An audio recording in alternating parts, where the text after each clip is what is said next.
gonna be really late right now. On the way back from Lewis's funeral, my mom told me to start packing. Mm-hmm. She waited until the day before we left to tell Edie. Oh. Oh, yeah, the drama of that last night. I'm not sure if she wanted to make it easier or harder. They didn't seem to get on. I wish we'd stayed. Do you? Do you really? I'm not sure I would wish that upon anybody. But I understand why we left. This place is beautiful.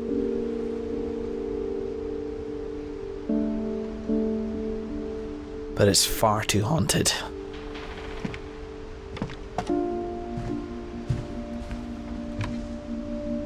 My mom ended up leaving everything behind. Oh yeah, all the packaging. Didn't Edie die in 2010 as well?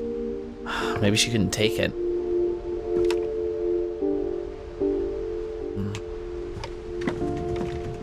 What happened that night had been coming for a long time. Maybe it should have come sooner. Edith.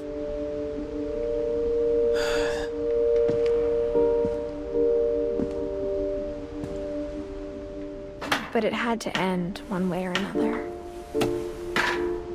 All that's left now is to tell you about that last night. Wow.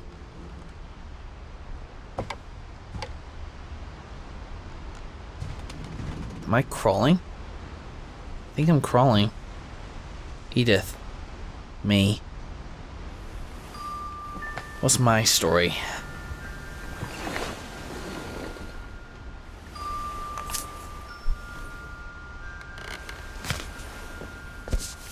Of course. This is my story. That whole last day, Edie just watched us pack and didn't say a word. Until supper, when she raised her glass and said, "To our final night together, and all our final nights apart." Grandma, you know what I said about alcohol.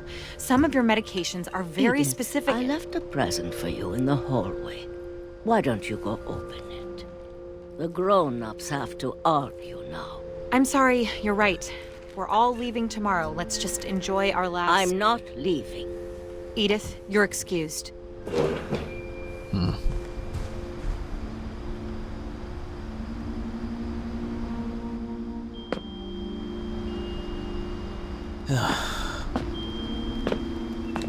The power had been shut off that morning, but Edie always had plenty of candles. Power had been shut off deliberately? Maybe that's why there's no lights on in this place. When my mom sealed the library, I don't think she knew about the other entrance.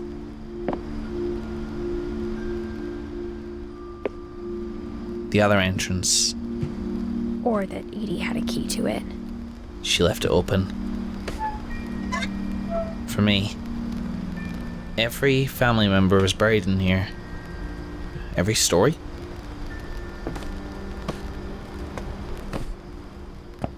Story's as good as a grave. That thing you're afraid of isn't going to end when you leave the house. Edith has a right to know these stories. My children are dead because of your stories. I think it's best if Edith and I leave tonight.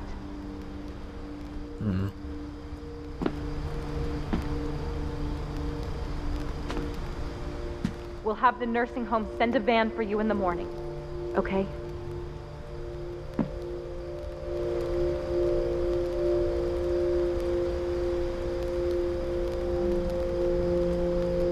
History of the Finches by Edie.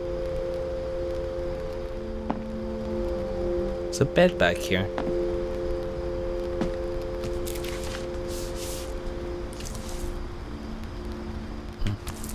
Dear Edith, there's so many stories I wish I could tell you, but there's only time for one. This is about what happened on the night you were born.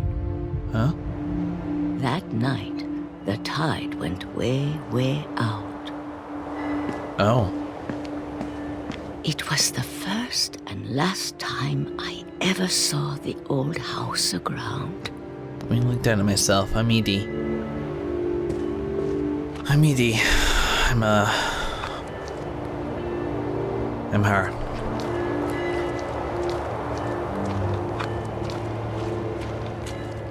There'd been an earthquake out in the middle of the ocean. They called it the lowest tide in 1,000 years. Huh. God, it smelled awful. You know, I've seen that house every day of my life.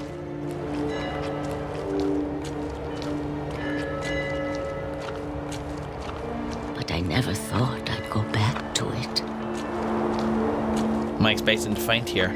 When the fog rolled in, I lost my way. Whoa. This is John Carpenter's level, the fog. Oh, crap, I turned around and I have no idea where I'm going. I got turned around. Why did I turn around?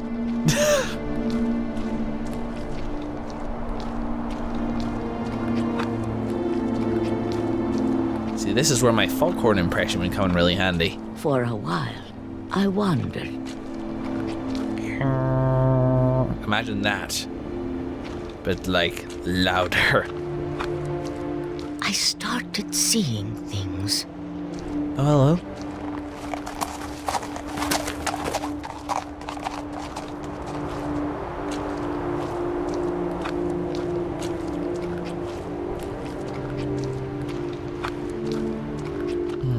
Things I'd forgotten had ever existed. Well, where?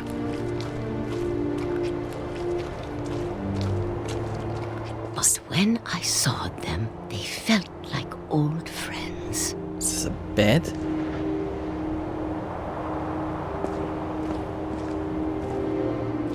That night, a lot of things came back to me. I think I found it. Or maybe I came back to them. Ah.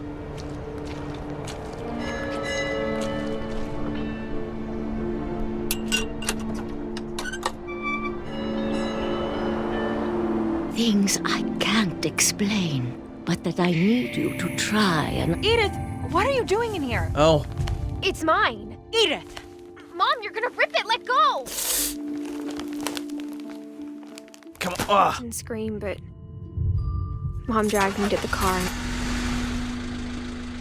I never saw Great Grandma Edie again.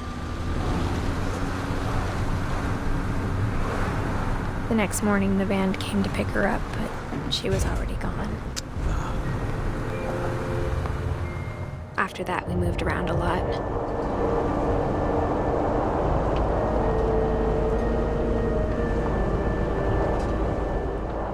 We both tried to make the best of it.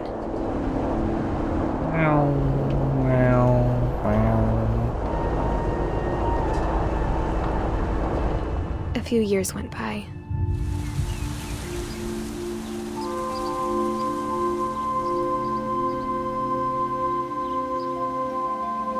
What are these words?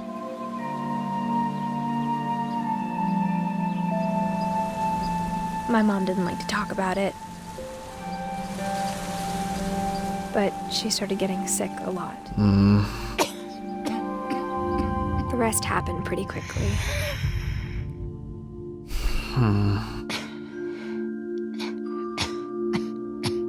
She got better for a while, and then she didn't. And then I was alone. Oh. The last Finch left alive.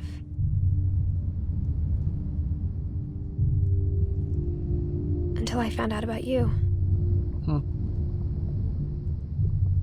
I'm still not sure what to tell you about all this. If we lived forever, maybe we'd have time to understand things. But as it is, I think the best we can do is try to open our eyes. And appreciate how strange and brief all of this is.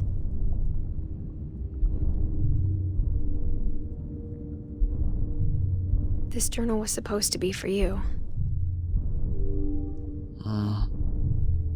But now I hope you'll never see it.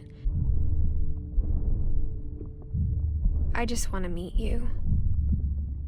And tell you all these stories myself. But I guess if you're reading this now, things didn't work out that way. Oh no.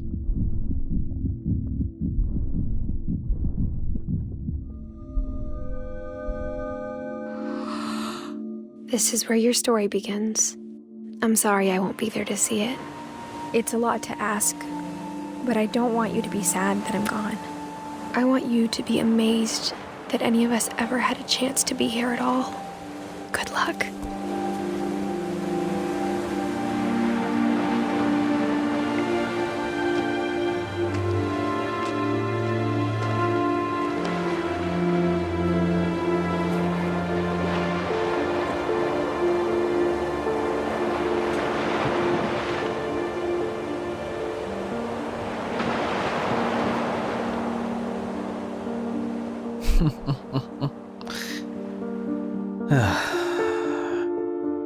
For someone who died.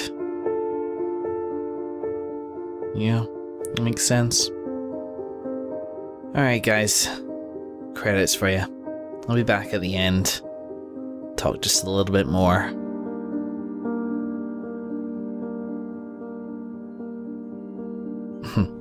These are all the credits as kids, of course, that face. Lead designer.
Oh,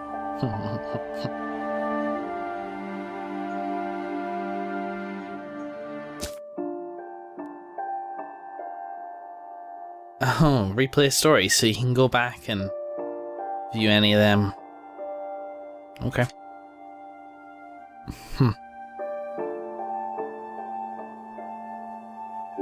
Look, it's everybody.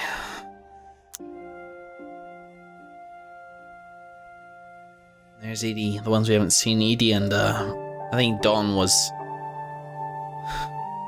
together in that last one. Well, in the end, we didn't really get any answers, did we? Not even what Edie said that she saw out in that old house. The strange things that she can't explain. We never saw the end of that book, that story. But I'm not sure I would have believed her. I don't know if Edie ever lied intentionally, but she certainly had a predisposition for wonder. Maybe some part of her knew that all these lives would end. Never before has a family ever had to bite the truth so much that sometimes people will just die.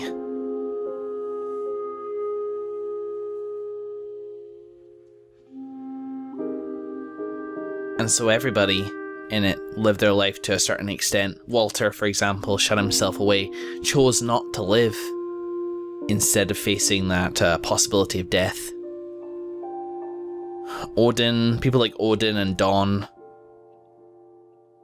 ran away from it. People like Molly and Barbara and Calvin, Gus, and especially Gregory, never had the chance to do any of that, to decide how they would try and face that idea of death.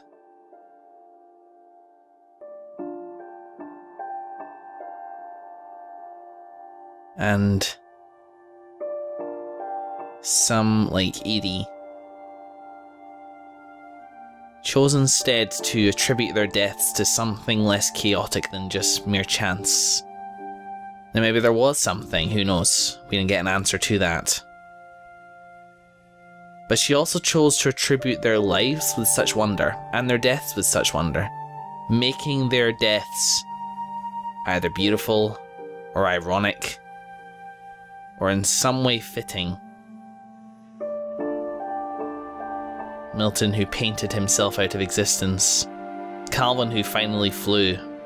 Barbara, who finally finally killed it with her scream.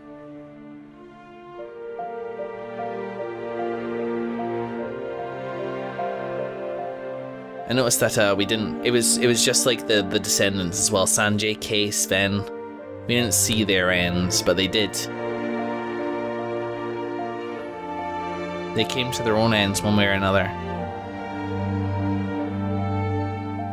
And some people, to go back to how you face that idea of death, some people look for answers.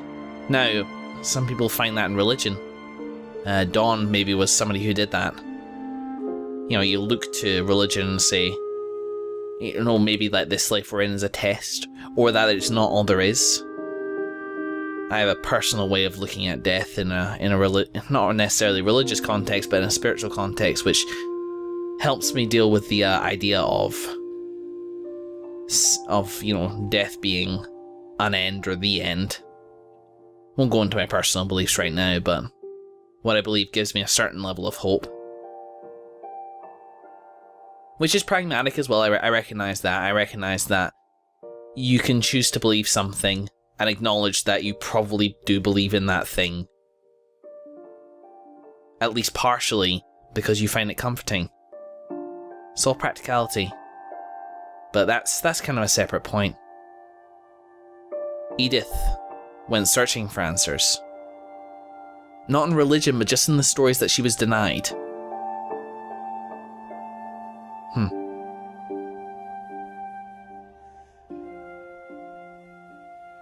But we didn't really find any.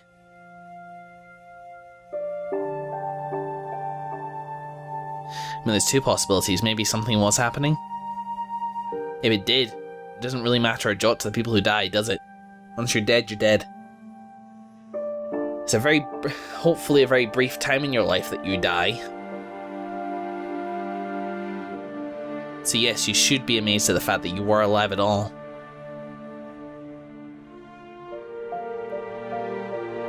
And the other side of things is maybe there is nothing. Maybe this is just the unluckiest family, coincidentally, in the whole goddamn world. I mean, even Edith died.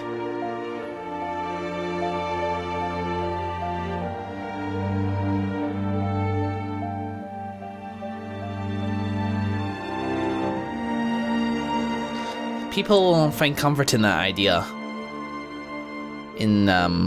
Well, not the idea that, like, some people will attribute meaning to death which have nothing. I mean, this family tree, like, you look at it, they all died, but they all did die at different points in their lives. But still, in terms of scales, this is very unlucky.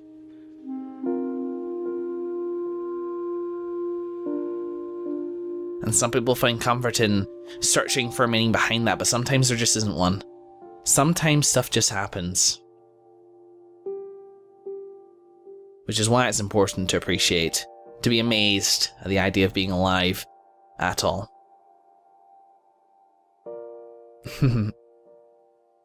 To not spend every day sitting in front of YouTube watching Let's Plays of video games.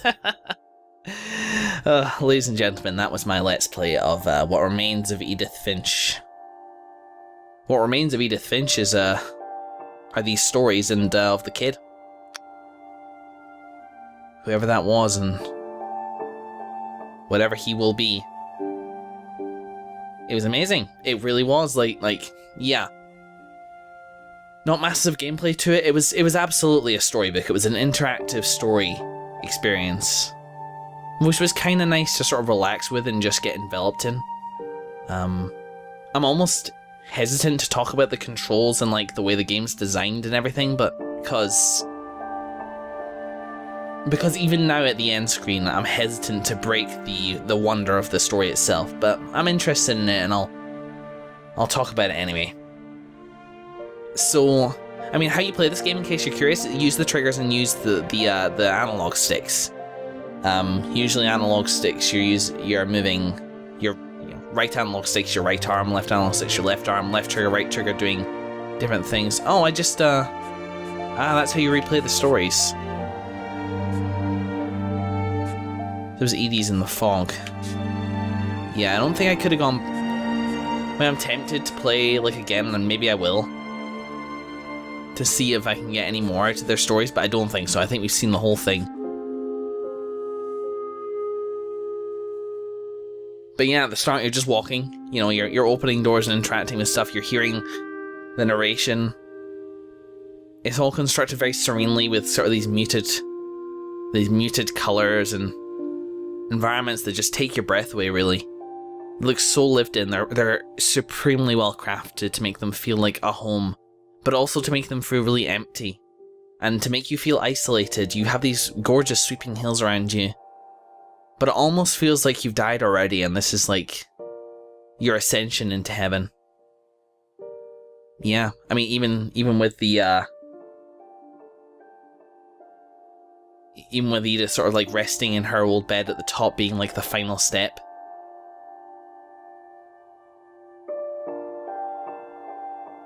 There was a theme running through as well of like casts and like injury. Like a lot of the characters were in had like a cast on or like a glove on. Now that could be sort of like to just identify them by their hands, since your hands are usually in the picture quite a lot, so it makes you feel like somebody different. You look down and you see who you are, so you do feel like you're in like a different body, playing a different story. But the casts also remind us of mortality, of injury.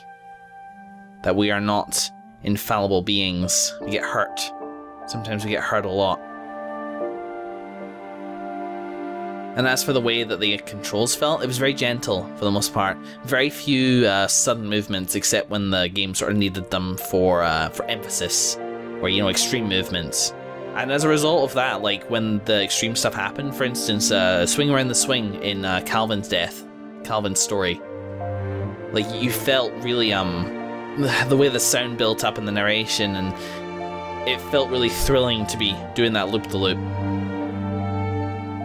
Yeah, there were some of those sort of, like, slighter movements, and even some sort of combat stuff happening in Barbara's Tale, too. And each of these stories had this really unique sort of feel to them in terms of gameplay, even if it was as simple as Milton's little flip book. They had their own thing to them and made you remember them.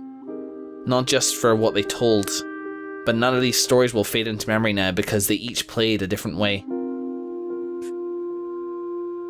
With probably the most reliable transition into reality, you know, like using your arms and legs and stuff to open things, being Edith's. It was really interesting and unique as far as I'm aware. I mean, I know these sort of storytelling games, they are kind of common now, and they use various different techniques to use them. I can't say I'm an expert. There could be a game very much like this, but it didn't feel like it was piggybacking off anything else. It felt like this had an idea, and that it loved its idea. And that it painted each moment with such desire for perfection. It was great. It was gorgeous. It was tragic and it was beautiful, and I really hope you enjoyed it. But I think that's all I had to say on that. I'm gonna get up and go start living my life again. And if I'm still around for it, I will see you in the next episode of whatever it is I'm playing.